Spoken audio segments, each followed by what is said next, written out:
আসসালামু আলাইকুম। আমাদের পরীক্ষার ফি পেইড করার জন্য প্রথমত যে কোনো একটি ব্রাউজারে প্রবেশ করতে হবে। তারপরে সার্চ বক্সে গিয়ে সার্চ করতে হবে www.socinet.go.kr এই ওয়েবসাইটটি লিখে।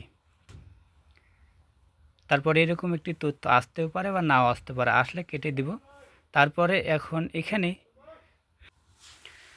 এখানে লগইন নামে একটা অপশান রয়েছে, এখানে ক্লিক করতে হবে।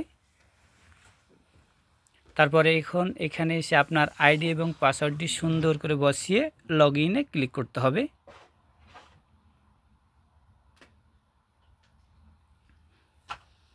তারপরে এরকম একটি তথ্য আসতেও পারে, নাও আসতে পারে। যদি আসে তাহলে থাদগি করে দিব।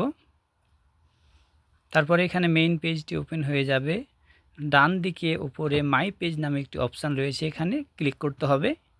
তারপরে এরকম আরেকটি ইন্টারপেজ ওপেন হবে। এখানে এসে খেয়াল যে নামে একটি অপশান রয়েছে, এখানে ক্লিক করতে হবে।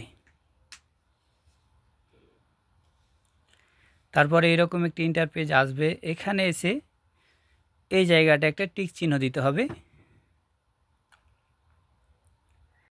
তারপরে এখানের যে কোনো একটি অ্যাপস ব্যবহার করে আপনি পরীক্ষার ফি পেড করতে পারবেন।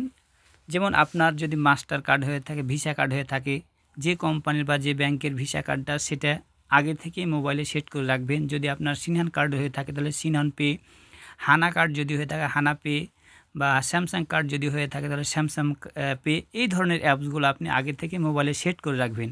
আমার হচ্ছে সিনহান কার্ড, তো সিনহান পে বা সোল পে এই অ্যাপসটা আগে থেকে আমি সেট করে রেখেছি, তাই ওটাতে ক্লিক করলাম। তারপরে থাউমে চলে যেতে হবে।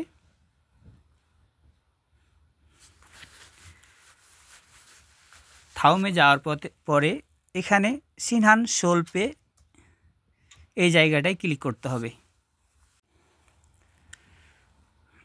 এখানে ক্লিক করার পরে এরকম আরেকটি ইন্টারপেজ আসবে। এখানে এসে আপনি চাইলে এই কিউআর কোডের উপরে ক্যামেরা ধরে বা ওই অ্যাপসটায় একটা স্ক্যান করার মতো জায়গা রয়েছে, ওই স্ক্যান করলে তারপরে 6 সংখ্যার একটা কোড যাবে। সেই কোডটা আপনি আগে থেকে সেট করে রেখেছেন, সেই কোডটা দিয়ে দিতে হবে।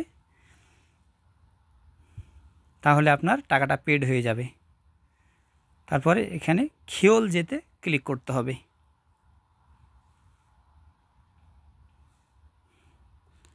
তারপর ওকে ক্লিক করে দিতে হবে।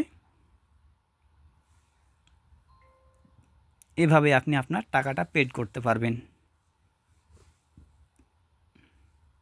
এটা পেড হয়ে গিয়েছে।